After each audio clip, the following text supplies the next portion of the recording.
నమస్తే, నేను ప్రశాంత్. రప్ప రప్ప నరుకుతాం అనే డైలాగులు అయితే మనం సినిమాల్లో చూసాం. ముఖ్యంగా పుష్ప 2లో అయితే చూసాము. ఇలాంటి డైలాగ్స్ మనకి కొన్ని వైసీపీ పోస్టర్స్లలో కనిపిస్తూ ఉన్నాయి. అంటే పోస్టర్స్లలో ఇలా కూడా రాయచ్చా, అసలు ఎందుకు మరి ఇలా రాశారు, ఇలా ఎందుకు పోస్టర్స్ వేశారు, మరి ఇప్పుడు జగన్ గారి పరిస్థితి ఏంటి అనే విషయాలు అయితే తెలుసుకుందాం. దీని గురించి అయితే మాట్లాడేందుకు ప్రస్తుతం మనతో పాటు సీనియర్ జర్నలిస్ట్ జయదేవ్ గారు ఉన్నారు. నమస్తే అండి. నమస్తే ప్రశాంత్. సార్, ఏంటి సార్ ఇప్పుడు ఎక్కడ చూసినా కానీ రప్ప పోస్టర్స్ అయితే కనిపిస్తూ ఉన్నాయి. అదేవిధంగా మా జోలికి వస్తే మేము ఊరుకోము అంటూ ఇలా కొన్ని పోస్టర్స్ మీద YCP party symbols, YCP Jagan గారి ఫోటో, అదేవిధంగా ఇలాంటి కొన్ని డైలాగ్స్ రాయడం జరిగింది. అంటే ఏం జరుగుతుంది? ఈ డైలాగ్స్ రాయడం వల్ల వైసీపీకి మైనస్ పాయింట్ అంటారా? యాక్చువల్గా వైసీపీ పార్టీకి సంబంధించి కానీ లేదా మాజీ ముఖ్యమంత్రికి సంబంధించి కానీ చాలా విషయాలు వైరల్ అవుతున్నాయి. ఫస్ట్ అందరూ చెప్పుకునేది ఏంటంటే ఆయన బయటికి రారు, బయటకు రావాలంటే ఎవరో ఒకరు శవంలో వేస్తే కానీ రారు అని కూడా చాలామంది ట్రోల్స్ చేశారు. నిన్న మొన్న చూశాను. ఒక ఆయన అయితే డైరెక్ట్గా ఒక ఛానల్లో పేరు చెప్పలేను, జగన్మోహన్ రెడ్డి గారి శవయాత్ర అన్నట్టుగా, అంటే శవం చేసి వస్తేనే శవయాత్ర అన్నట్టుగా ఎవరో పెట్టారు టమ్మనేలు. అది మరి టూ మచ్గా అనిపించింది. పోనీ ఇంకా ఎవరిష్టం వాళ్ళది. అయితే ఇట్లాంటి విమర్శ ఎందుకు వస్తుంది ఆయన మీద అంటే, ఎవరైతే ఆ వైసీపీ కార్యకర్తో నాయకుడో చనిపోయినప్పుడు గత సంవత్సరం చనిపోతే ఈ సంవత్సరం విగ్రహం పెట్టారంటే దానికి ఈయన ఓపెనింగ్కి వెళ్ళారు. సో దానికి పర్మిషన్ ఇచ్చారా ఇవ్వలేదా అనేది పక్కన పెడితే 24 బారికేడ్లు పెట్టారు, 24 చెక్ పోస్టులు పెట్టి వదులుతున్నారు, అది ఇది అని ఆల్రెడీ వైసీపీ వాళ్ళు కొంతమంది ట్రోల్స్ చేస్తున్నారు. సరే, 24 చెక్ పోస్టులు కాకపోతే 100 చెక్ పోస్టులు పెట్టేనా అలౌ చేశారు కదా, ఎక్కడికక్కడ ఆపేలేదుగా. ఇదే చంద్రబాబు నాయుడు గారి అరెస్టు లేదా లోకేష్ గారి పాదయాత్ర చేసినప్పుడు ఎక్కడికక్కడ వాళ్ళని ఆపేశారు కదా, పవన్ కళ్యాణ్ గారిని, లోకేష్ గారిని. ఎస్పెషల్లీ చంద్రబాబు గారు అరెస్ట్ అయినప్పుడు గత ప్రభుత్వం హయాంలో పూర్తిగా వెళ్ళడానికి వీల్లేదని వీళ్ళు కనీసం ఆ చెక్ పోస్టులు పెట్టైనా విడిచిపెట్టారు.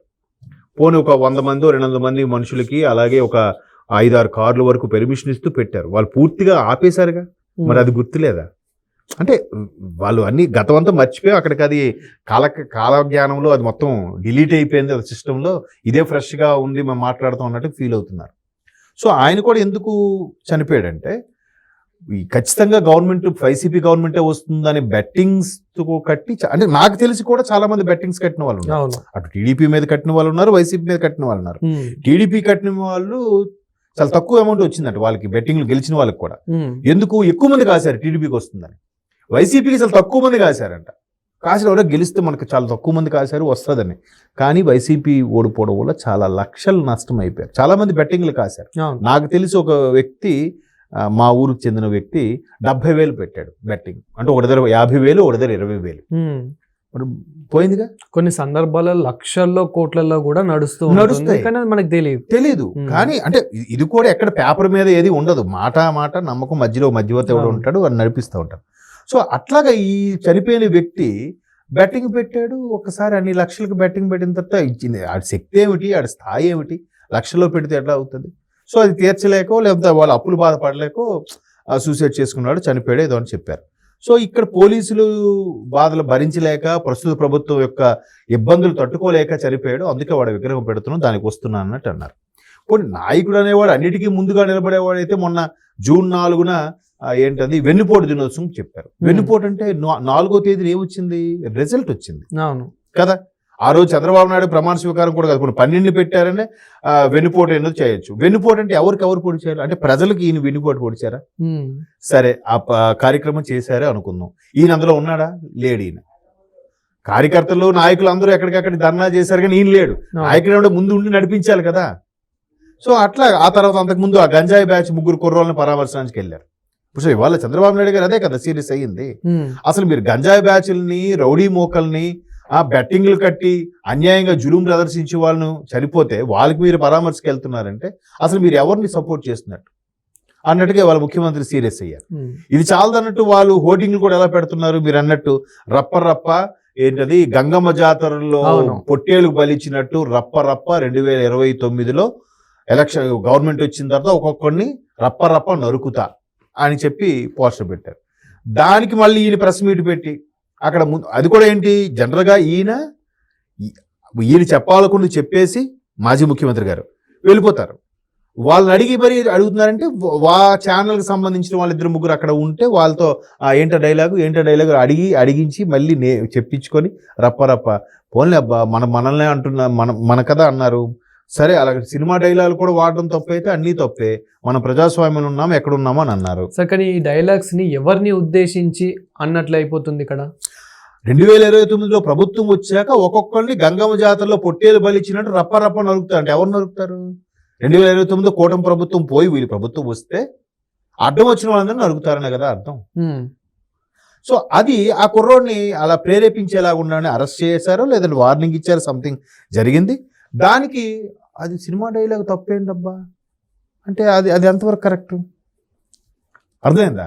సో అట్లాగా ఇప్పుడు వెనకటికి ఓల్డ్ సిటీలో ఒక మహానుభావుడు ఒక్కసారి 20,000 మంది పోలీసులు పక్కకు జరిగితే హిందువులందరినీ ఓచకోత కోస్తా అన్నాడు. అది తప్పా ఉప్పా? అది ప్రజాస్వామ్యమా? ఆ తర్వాత ఆయన మీద కేసు అయ్యింది, ఓకే, అది పక్కన పెట్టండి.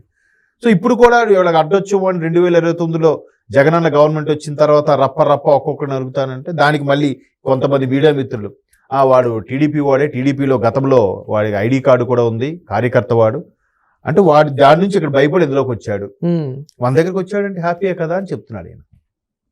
అంటే ఇట్లాగా అది తప్పు కాదు అని అనడం వల్ల ఏమవుతుందంటే నేరం చేసేవాడిని ప్రోత్సహిస్తున్నట్టుగా వాళ్ళని ఎంకరేజ్ చేస్తున్నట్టుగా అనిపిస్తుంది కదా. అలా అది తప్పు కదా.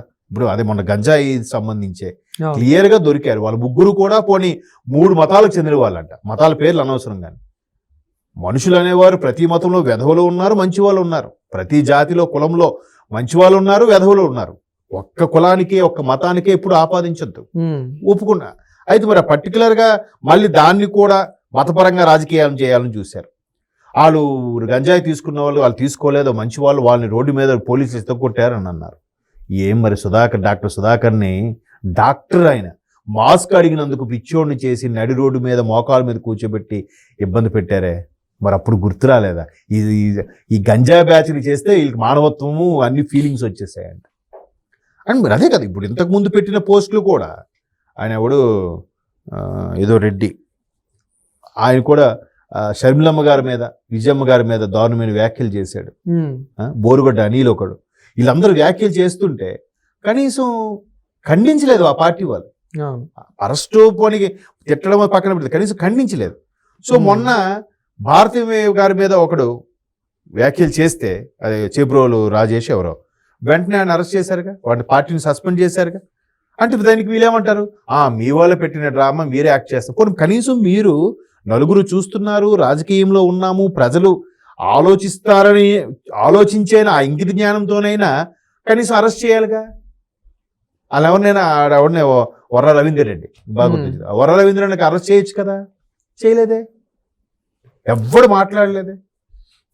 సో ఇప్పుడు ధర్నాకు వచ్చినకి ఈ అంబటి గారి బ్రదరు వీళ్ళందరూ వచ్చి మా వాళ్ళని అడ్డుకుంటామని చెప్పి పోలీసుల మీద విపరీత చర్యలకు దిగితే ఎవరు బాధ్యులు? రేపొద్దున అరెస్ట్ చేస్తే మళ్ళీ దాన్ని కూడా సానుభూతి పరంగా వాడేయడం, దాన్ని మళ్ళీ వేరే యాంగిల్లోకి తీసుకెళ్ళిపోయి ఏదంటే న్యాయమే గెలుస్తుంది, కడిగిన ముత్యంలా తిరిగి వస్తాం.